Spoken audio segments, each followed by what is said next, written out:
The scream came during the second verse. "You sold out, Marley?" Bob Marley's fingers froze on his guitar. 18,000 people in National Stadium went silent. Even the Wailers stopped playing, confused, looking at Bob for direction. A man stood swaying in the middle section, pointing at the stage, beer bottle in one hand, rage on his face. "You forgot where you came from! You forgot US!" Security guards were already pushing through the crowd. Bob could see them converging on the drunk man, ready to drag him out. But then Bob did something nobody expected. He stepped to the edge of the stage and spoke into the microphone. "Wait. Let him talk." The guards stopped. The crowd murmured. The drunk man looked confused. "What's your name, brother?" Bob asked. If you love discovering untold stories behind music's greatest moments, hit subscribe. What happened in the next 20 minutes would become legendary. But this story doesn't start on that stage. It starts 3 months earlier, in a Trenchtown alley, with a gunshot and a 19-year-old boy who never made it home. May 1979.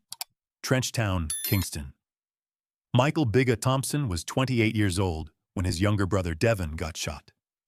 Wrong place, wrong time, wrong color shirt in the wrong neighborhood. Political violence had turned Kingston into a war zone. People weren't neighbors anymore.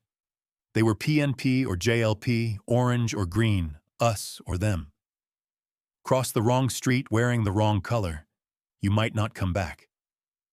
Devon was 19, had his whole life ahead of him, wanted to be a teacher. He died on a Tuesday, bled out on the pavement before the ambulance arrived. Bigga didn't cry at the funeral, didn't cry when they lowered his baby brother into the ground. He just felt something inside him go cold and hard.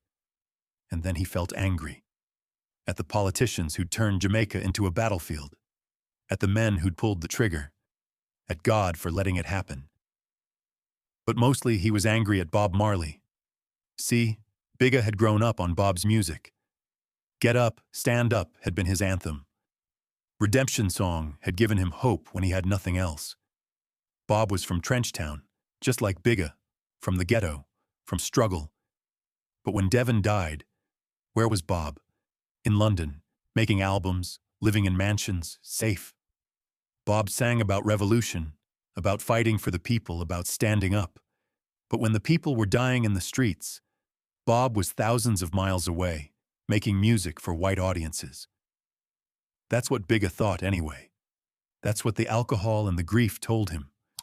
So when he saw that Bob Marley was performing at National Stadium in August, Bigga bought a ticket, spent money he couldn't afford. Not because he wanted to hear the music, because he had something to say. August 17, 1979, National Stadium, 8:30 p.m. By the time Bigga arrived at the stadium, he'd been drinking for 8 hours. His cousin Jerome had tried to stop him. "Man, you're too drunk. Go home." "I'm going," Bigga had said, words slurring. "I'm going to tell Bob Marley what I think of him." Now Bigga stood in Section 12, surrounded by 18,000 celebrating people, and all he felt was rage. Look at them, he thought, dancing and singing like everything's fine, like people aren't dying. Bob opened with Trenchtown Rock. The crowd erupted. Then Them Belly Full. Then Get Up, Stand Up. Get up, stand up for your rights. Bigga's vision blurred. His brother would never stand up again. Would never get up. Would never have rights. The bottle was in his hand before he knew what he was doing. He threw it. Glass shattered 3 rows ahead. People jumped back. Someone screamed. And then Bigga heard his own voice, loud and raw. "You sold out, Marley!" The music stopped. 18,000 faces turned toward him. Bob Marley was staring right at him. This is it, Bigga thought. They're going to throw me out, beat me up in the parking lot. But Bob spoke into the microphone. Wait, let him talk. Security stopped. Everyone stopped. What's your name, brother? Bigga's throat felt tight. Michael. People call me Bigga. Bigga, Bob repeated. Why do you think I sold out? The question hung in the air. Bigga's hands were shaking now. This wasn't how it was supposed to go. Because you left us. While we're dying here, you're in London making music for white people. Bob nodded slowly, like he was actually listening. Come up here, Bigga. Tell everyone what you're really angry about. What? Come to the stage. People moved aside, created a path, and Bigga, drunk and furious and suddenly terrified, found himself walking toward Bob Marley. When he reached the stage, Bob reached down and helped pull him up. Bigga stumbled. The crowd was so quiet he could hear his own breathing in the speakers. Bob handed him a microphone. Talk to me, brother. Up close, Bob looked tired, older than his pictures. Lines around his eyes Bigga had never noticed. Bigga's voice cracked. My brother died 3 months ago. Political violence. He was 19. Bob's face changed, softened. What was his name? Devon. Devon, Bob repeated. Then to the crowd. We lost Devon 3 months ago, 19 years old. The stadium murmured. People understood. They'd lost people too. Bob turned back to Bigga. You think I forgot Jamaica because I wasn't here when Devon died? You were in London, Bigga said quietly, making albums. I was in London, Bob agreed. You know why? Because they tried to kill me here. December 1976. Shot me in my own house. Shot my wife, Rita. Almost killed us both. Bigga knew this story. Everyone knew it. But hearing it from Bob, standing right here, made it different. I left because staying meant dying, Bob said. But I didn't leave my people. Everything I made, Exodus, Kaya, I made it about home. Because I couldn't be home. Bob's hand was on Bigga's shoulder now. But you're right. My music didn't save Devon. Didn't stop the bullets. Bigga felt his eyes, burning. Music can't stop bullets, brother, Bob said. But you know what music can do? Music can make sure Devon's death means something. Music can remind us why we fight to stop the violence. Bob turned to the band. Play Redemption Song, just me and guitar. The Wailers stepped back. Bob sat on a stool, guitar across his lap, and gestured for Bigga to sit next to him. Bigga sat. His legs felt weak. Bob started playing. The gentle opening chords of Redemption Song floated through the stadium. Old pirates, yes, they rob Bigga felt tears coming. He couldn't stop them. Bob kept singing, and between verses he spoke to Bigga, though the microphone carried it to everyone. You want to honor Devon? Don't let anger eat you alive. Don't let the same hate that killed him kill you from inside. Bigga's shoulders shook. 18,000 people watched him break down. Emancipate yourselves from mental slavery. None but ourselves can free our minds. Bob reached over and pulled Bigga into a hug. Bigga sobbed like a child. The crowd started singing along, quietly at first, then louder. 18,000 voices turning Redemption Song into something that wrapped around Bigga's grief. When it ended, Bob helped Bigga stand. Promise me something, Bob said. What? Wake up tomorrow and choose life over anger. Honor Devon by living, not by dying inside.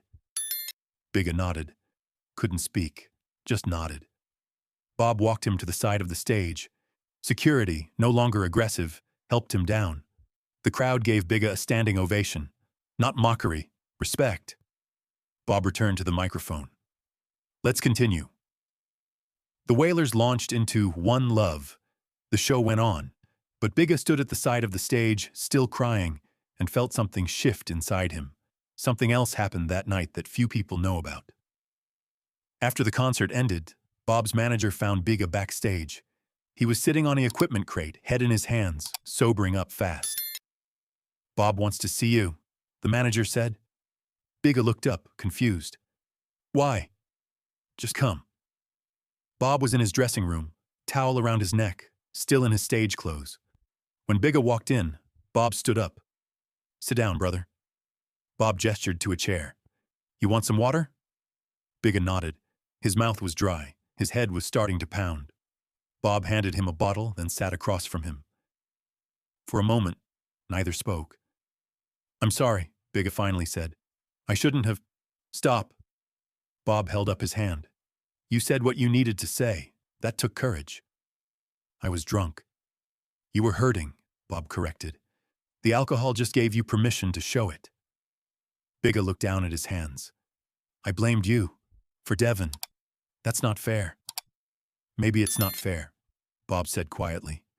"But I understand it. When we're in pain, we need someone to blame. And I'm an easy target. I'm famous. I'm visible. I left Jamaica." Bob leaned forward. "But let me tell you something, Bigga. I carry every Jamaican who dies in this violence. Every single one. I may not be in Kingston, but Kingston is always with me. In my music, in my prayers, in everything I do." Bigga's eyes filled with tears again. "I didn't know that. How could you?" Bob smiled sadly. "I'm on stages and in magazines. You see the success. You don't see me crying in hotel rooms because I can't go home. You don't see me reading about another shooting in Trenchtown and feeling helpless." Bob stood up and walked to the small window. Outside, people were still leaving the stadium, their voices carrying in the night air. "You asked me why I make music for white people," Bob said. "You want to know the truth? I make music for everyone because the problems we face, violence, oppression, poverty, those aren't just Jamaican problems. They're human problems. And if I can reach people in London or New York or Tokyo, maybe they'll understand what's happening here. Maybe they'll care." He turned back to Bigga. "But I never forgot where I came from. Never." Bigga wiped his face. "What do I do now? How do I live with this?" Bob sat back down. "You do what I'm doing. You take the pain and you use it. You turn it into something that helps other people. I'm not a musician. Doesn't matter. You don't need to be a musician to make a difference. You just need to care enough to show up." Bob pulled out a piece of paper and wrote something on it. He handed it to Bigga. "This is the address of the community center where I used to play football as a kid. They need volunteers. They need people to talk to the young ones, keep them away from the violence. You interested?" Bigga stared at the paper. "You think I could do that?" "I know you can," Bob said, "because you understand what they're going through. You've lost someone. That pain, that's your qualification. That's what makes you the right person." Bigga folded the paper carefully and put it in his pocket. "One more thing," Bob said as Bigga stood to leave. "That anger you feel, don't try to get rid of it. Anger is just love that has nowhere to go. Find somewhere for it to go. Let it fuel something good." Those words would echo in Bigga's mind for the rest of his life. After the concert, Bigga walked home. The alcohol was wearing off, leaving behind clarity he hadn't felt in months. His cousin Jerome was waiting up. "They throw you out?" Bigga shook his head, sat down. "Bob Marley hugged me, man." "What?" "I called him a sellout, and he hugged me." Jerome didn't know what to say. The next morning, Bigga woke up with the worst hangover of his life. But he also woke up with purpose. He went to the community center in Trenchtown where Devon used to volunteer. Started helping with the youth program, teaching kids music, telling them about Devon, about Bob, about choosing life. 6 months later, Bob Marley's management reached out. They'd heard about his work, wanted to help, donated instruments, funded classes. Bigga never became famous, never left Trenchtown. But he spent the next 40 years working with at-risk youth, using music to give them alternatives to violence. Every year on Devon's birthday, Bigga would put on Redemption Song and remember the night Bob Marley taught him that grief doesn't have to become hate. Today, the Michael Bigga Thompson Youth Center in Trenchtown serves over 200 kids annually. Above the entrance, "None but ourselves can free our minds." Bob Marley. Inside on the wall hangs a photo from that night in 1979. Grainy concert footage, but you can see it. Bob Marley hugging a crying man on stage. The story of that night became legendary in Kingston. Not because of the music, though the music was perfect, but because Bob showed everyone watching that grace is stronger than judgment. He could have had Bigga thrown out, could have ignored him, could have used his platform to humiliate a drunk heckler. Instead, he chose to see a grieving brother, chose to offer understanding instead of anger. And in those 20 minutes, Bob didn't just save Bigga's life. He showed 18,000 people what it looks like to choose love over hate. If this story moved you, subscribe and hit that like button. Share it with someone who needs to remember that our pain doesn't have to define us. Have you ever been shown grace when you deserved judgment? Let us know in the comments. And don't forget that notification bell for more untold stories about music's greatest moments. Epilogue. What Bob whispered. Years later, in 2015, a journalist asked Bigga what Bob had whispered during that hug on stage, something the microphones hadn't picked up. Bigga smiled. He said 3 things. What were they? First, he said, "Devon is proud of you for being here, for not running away." The journalist waited. Then he said, "The pain you feel? That's love with nowhere to go. Give it somewhere to go." Bigga's eyes filled with tears, even after all those years. And the third thing? He said, "I won't be here forever. When I'm gone, you keep teaching them. You keep choosing love." Bigga paused. This was 1979. Bob seemed invincible, but somehow, he knew. 2 years later, Bob Marley died of cancer at age 36. When the funeral procession passed through Kingston, Bigga stood on the street with thousands of others. But unlike most mourners who were saying goodbye to a legend, Bigga was saying goodbye to the man who'd saved his life. "Bob didn't just hug me that night," Bigga said in that 2015 interview. "He gave me permission to grieve without destroying myself. He turned my anger into purpose." The interviewer asked one final question. "Do you think Bob would be proud of what you've built?" Bigga looked at the photo on his office wall, the grainy image of that night in 1979. "I think Bob would say I'm doing what we're all supposed to do, taking our pain and turning it into something that helps someone else." He smiled through tears.